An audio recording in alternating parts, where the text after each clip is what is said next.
J'ai été surpris lorsque ma belle-mère, Julie, m'a appelé avec enthousiasme après son retour d'un voyage international d'une semaine. Elle parlait d'une somme de 100 000 $ que nous aurions apparemment mise de côté. J'ai essayé de me souvenir d'un moment récent où j'aurais économisé une somme aussi importante, compte tenu de ma situation financière délicate. En tant que créatrice de bijoux freelance, j'ai un compte d'urgence, mais je n'y garde pas une grande somme d'argent, et ma carte bancaire est toujours avec moi. Normalement, personne d'autre ne peut retirer une somme aussi importante de mon compte. Il me l'a donnée, alors je l'ai pris du tiroir du buffet, a déclaré Julie. Tu t'en sors bien, donc tout va bien. Ces paroles m'ont laissé stupéfaite. Avant que je ne puisse poser d'autres questions, elle m'a rapidement remerciée et a suggéré qu'elle comptait sur moi pour des aides financières futures avant de partir. Jusqu'à ce que mon mari, Larry, rentre à la maison et clarifie le malentendu, j'étais confuse à propos des 100 000 $ manquants. Un mois plus tard, Julie m'a bombardé d'innombrables appels. Au début, je les ai ignorés, mais les sonneries constantes ont fini par me faire répondre.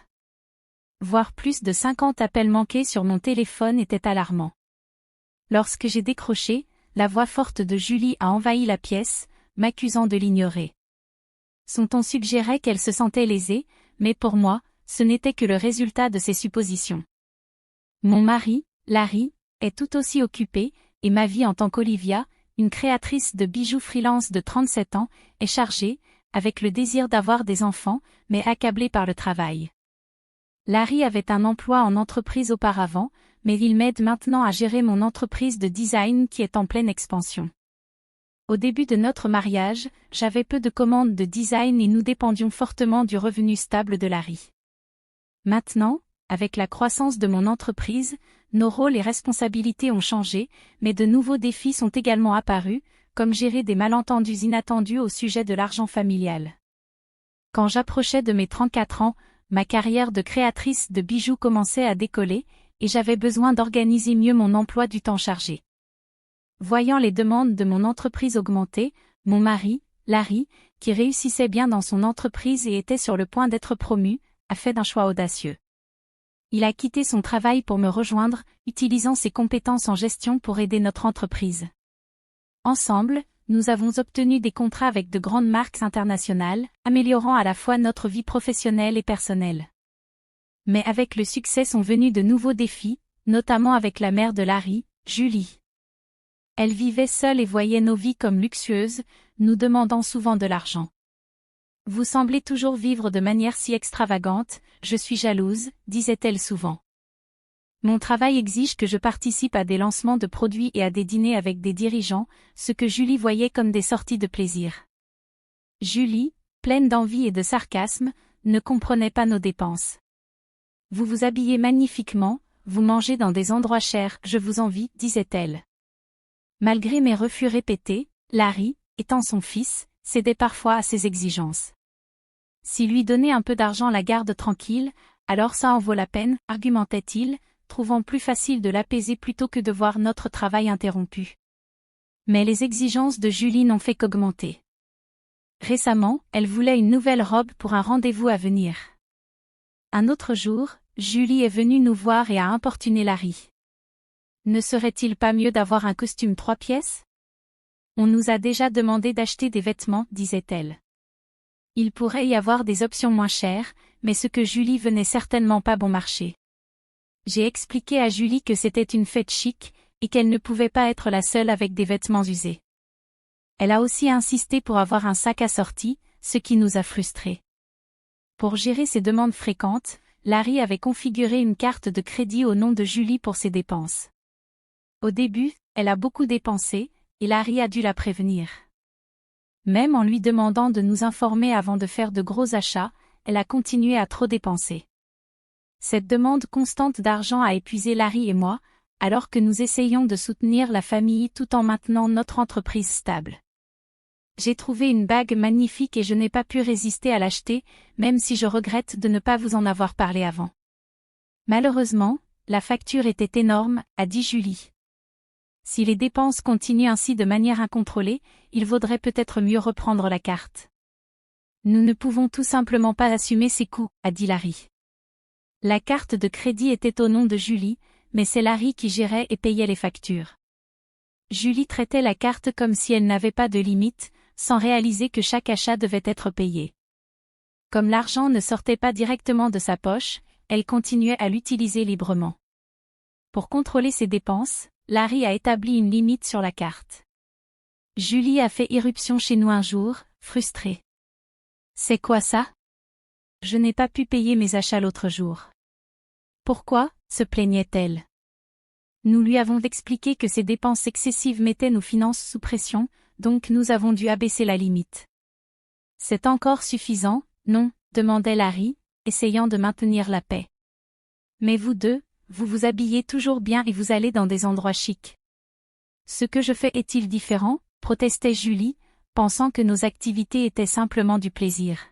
« C'est une partie de notre travail, Julie. Si c'est du travail, alors ce que je fais n'est pas différent.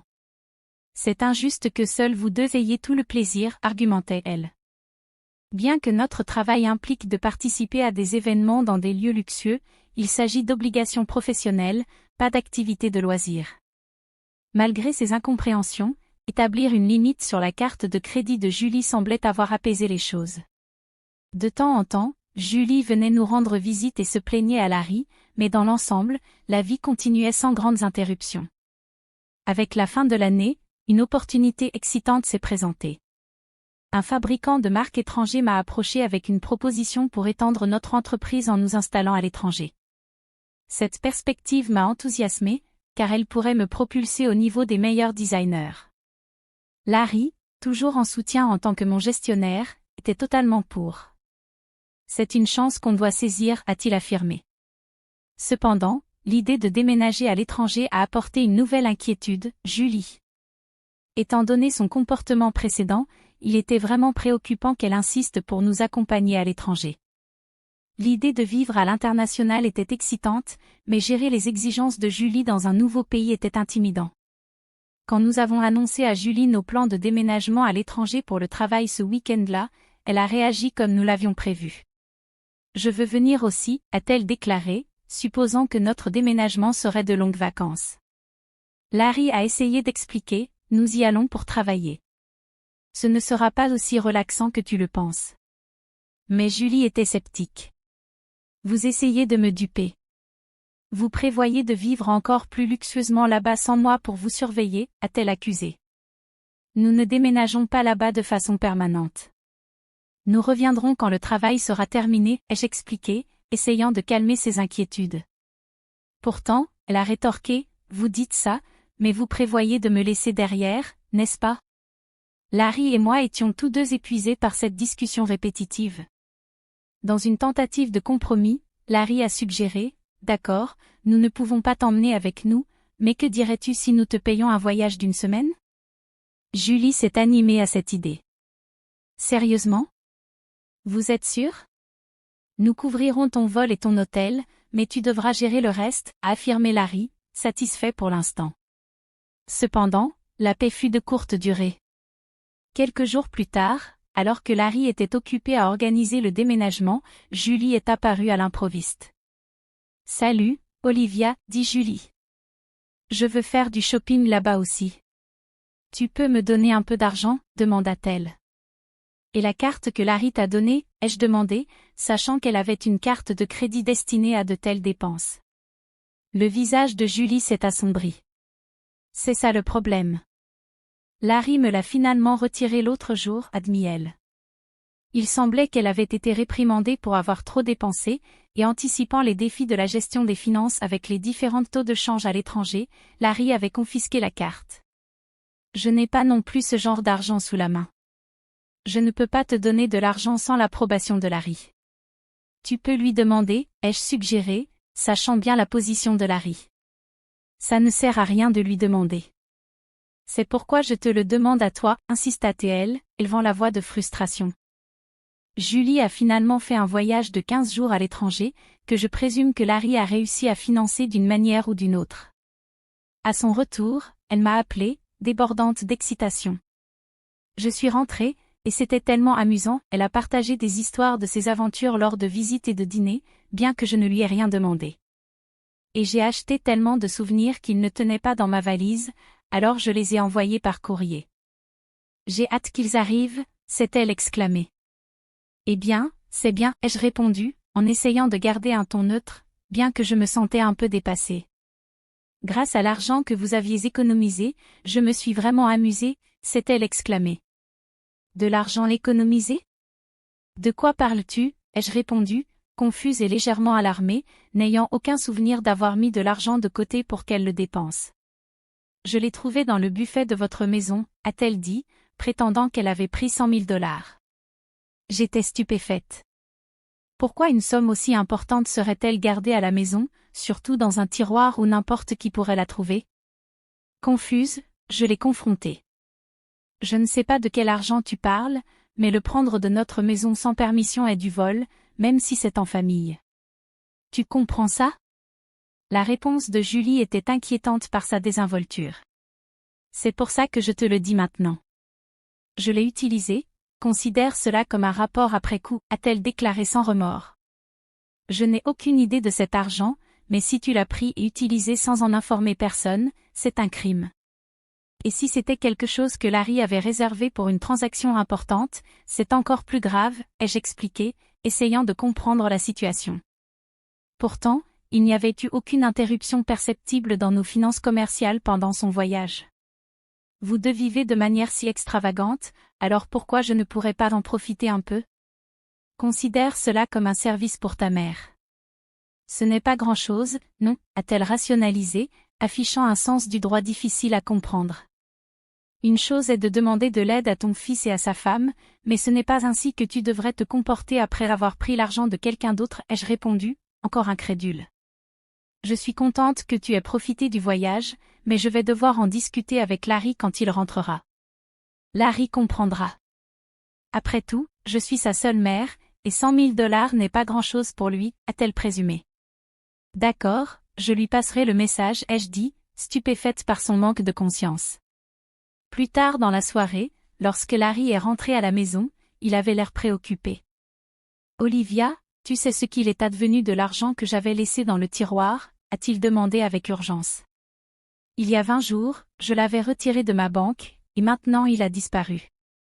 Garder une somme aussi importante dans un tiroir, tu n'as pas trouvé que c'était imprudent, ai-je questionné. J'avais besoin d'argent immédiatement pour un paiement urgent.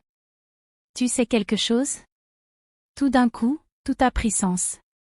L'appel de Julie plus tôt, me remerciant pour les 100 000 $ et mentionnant à quel point elle s'était amusée, avait maintenant un sens.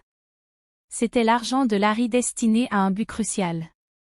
Je lui ai demandé pourquoi il avait laissé une si grande somme d'argent à la maison, en évidence, en danger. Larry a commencé à expliquer. Après avoir réduit la limite de crédit de la carte de Julie, elle avait commencé à emprunter de l'argent en secret de diverses sources, y compris des cartes de financement à la consommation et des cartes de crédit qu'elle avait ouvertes à notre insu. Lorsque Larry a découvert sa dette croissante, il a récupéré toutes les cartes et retiré de l'argent pour rembourser directement les dettes, avec pour but d'éviter le système bancaire et de garder les comptes de notre entreprise propre, en préservant la confiance avec nos partenaires. Cela faisait aussi, en partie, office de geste d'adieu, car nous déménagions à l'étranger et nous ne serions pas là pour gérer ces problèmes pour elle, a expliqué Larry. Je prévoyais de régler ces dettes discrètement pour éviter de compliquer nos registres financiers. Un mois s'est écoulé depuis, et pendant que j'étais occupée à emballer pour notre déménagement, les appels fréquents de Julie sont devenus difficiles à ignorer. Quand j'ai finalement répondu, sa voix était pleine de désespoir. « Pourquoi tu ne réponds pas à mes appels ? » J'ai appelé tellement de fois, dit-elle, presque en larmes. Je suis désolée, Julie. Je suis occupée avec le déménagement. Que se passe-t-il, ai-je demandé, essayant de rester calme et de lui donner une chance d'expliquer son point de vue. Ce n'est pas qu'une seule chose, c'est tout. Il demande des paiements presque tous les jours. C'est trop, avoua Julie, la voix tremblante sous la pression. As-tu essayé de parler à Larry à ce sujet, demandai-je, espérant qu'elle ait d'abord cherché son aide. Il semble qu'il bloque mes appels. Je n'arrive pas à lui parler du tout. Olivia, tu es mon seul espoir maintenant. S'il te plaît, aide-moi, supplia-t-elle. J'ai alors réalisé à quel point la situation était devenue complexe. L'irresponsabilité financière de Julie l'avait menée dans un labyrinthe de dettes. Maintenant qu'elle était éloignée de l'assistance de Larry, elle se tournait vers moi comme sa dernière option. Alors que nous nous préparions à commencer une nouvelle vie dans un pays étranger, gérer le chaos financier de Julie exigeait une attention immédiate avant que nous ne puissions nous concentrer pleinement sur notre nouveau départ. J'ai été surprise par l'approche drastique de Larry envers sa mère. S'il avait utilisé les fonds réservés pour régler les dettes de Julie directement, la situation stressante aurait pu être évitée. Maintenant, Julie était accablée de lettres de relance et d'appels constants des sociétés financières et des créanciers. C'était comme une scène d'un film dramatique, quelque chose que je n'aurais jamais pensé voir dans la vie réelle. Je vais parler à Larry, mais je ne peux pas garantir ce qu'il fera. Un fils doit aider sa mère en difficulté, n'est-ce pas? S'il te plaît, demande-lui pour moi, Julie supplia à la fin de notre conversation. Mais avec l'expansion de notre entreprise qui approchait, nos finances étaient déjà tendues. Nous ne pouvions pas nous permettre d'aider davantage Julie, surtout après qu'elle ait utilisé abusivement l'argent destiné à régler ses dettes. Quand j'ai raconté l'appel à Larry, il a répondu avec un mélange de fatigue et de résignation. Je prévoyais de résoudre les choses avant notre départ, mais elle a gaspillé cette chance toute seule, dit-il froidement. L'argent était à l'origine destiné à régler les dettes de Julie, mais elle l'a dépensé dans un voyage extravagant, ne laissant que peu d'excuses. À mesure que les appels de Julie continuaient, j'ai suivi l'exemple de Larry et bloqué son numéro. Une partie de moi voulait t'aider, après tout, elle était la mère de Larry, mais je ne pouvais rien faire si Larry choisissait de se retirer de la situation. Pendant ce temps, notre déménagement à l'étranger approchait rapidement, et j'avais encore beaucoup à emballer. Au milieu du chaos, j'ai découvert une nouvelle encore plus préoccupante. Julie avait décidé de vendre sa maison pour gérer ses dettes. Il s'avère qu'elle avait caché encore plus de passifs que ce que nous savions. Le montant total était si important que, même après avoir vendu sa propriété, elle n'a pas réussi à tout couvrir. Perdre la maison familiale où Larry avait grandi a été profondément perturbant. Notre maison familiale est partie. Es-tu d'accord avec ça? Ai-je demandé, remarquant sa tristesse. Comment pourrais-je être d'accord? Mais il n'y a rien que nous puissions faire, répondit Larry, avec une voix teintée de tristesse. Perdre la maison où il avait grandi a dû être une grande perte, tout comme je l'ai ressenti quand j'ai perdu la maison de mes parents étant encore jeune. Au milieu de ces sentiments complexes et de la tâche ardue d'emballer, nous avons dû accepter le fait que certaines situations échappent à notre contrôle. Nous devions nous concentrer sur notre avenir alors que nous nous préparions à recommencer dans un pays différent. La réalité douloureuse de perdre une maison familiale a eu un impact significatif sur moi. En observant la situation de Larry, j'ai réalisé qu'il avait perdu non seulement la maison où il avait ses premiers souvenirs, mais aussi son refuge émotionnel. Et tout cela s'est produit pendant que sa mère, Julie, était encore en vie. Il est difficile de décrire le sentiment de perte et de déracinement, surtout dans des situations aussi douloureuses. La perte d'un bâtiment n'est pas seulement la perte d'un bâtiment, c'est la perte d'une partie de votre histoire et du confort d'un endroit où revenir qui n'existe plus. Julie vit maintenant dans un modeste appartement et fait face à la lutte quotidienne pour gérer ses dettes. Elle travaille à temps partiel, ce qui est difficile, compte tenu de son âge. Les opportunités de travail pour les personnes âgées sont limitées et souvent physiquement exigeantes et moins gratifiantes. Cette nouvelle réalité est un grand changement par rapport à sa vie antérieure de dépenses incontrôlées et de liberté financière. Bien que je ressente de la sympathie en la voyant lutter, elle est tempérée par la connaissance que sa situation est le résultat de ses propres mauvaises décisions financières. La vie nous apprend que les actions ont des conséquences, et le cas de Julie réaffirme que la responsabilité financière est cruciale à tout âge.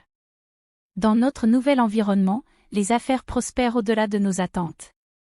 Le déménagement à l'étranger a propulsé notre marque sur la scène internationale, avec une avalanche de demandes et d'offres du monde entier.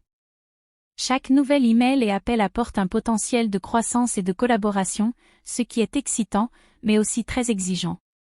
Le succès est enthousiasmant, mais il consomme nos vies entières, laissant peu de place pour autre chose. Les jours se confondent avec les nuits alors que nous naviguons à travers les fuseaux horaires et les différences culturelles, essayant de tirer le meilleur parti de cette opportunité en or. Malgré les réussites professionnelles, nos vies personnelles sont accablées par nos horaires implacables. Le rêve d'agrandir notre famille semble être une vision lointaine, quelque chose que nous espérons revisiter lorsque les exigences immédiates diminueront. Larry, qui gère tout, de la logistique à la gestion des clients, ressent intensément le poids de cette charge. En tant que partenaire dans la vie et les affaires, nous réfléchissons souvent à notre avenir et à nos priorités, en nous demandant comment nous pouvons équilibrer nos objectifs professionnels avec nos désirs personnels. Je regarde par la fenêtre de notre appartement, observant l'immense paysage. Les lumières de néon se mêlent à la nuit, reflétant la confusion de nos vies quotidiennes. Cette vue, pleine de promesses et d'anonymat, contraste nettement avec les rues familières que nous connaissions. Cette ville, vibrante et impitoyable, est maintenant notre foyer.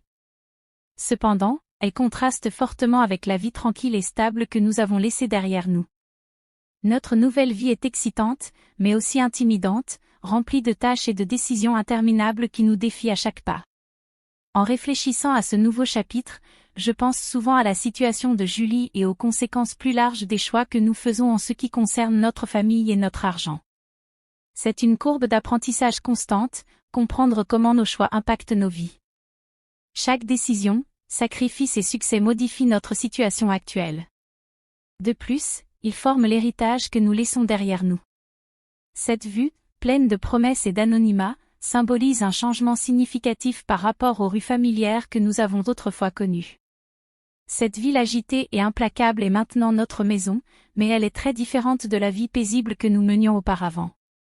Notre nouvelle vie est passionnante, mais aussi exigeante, avec des tâches sans fin et des décisions à prendre chaque jour.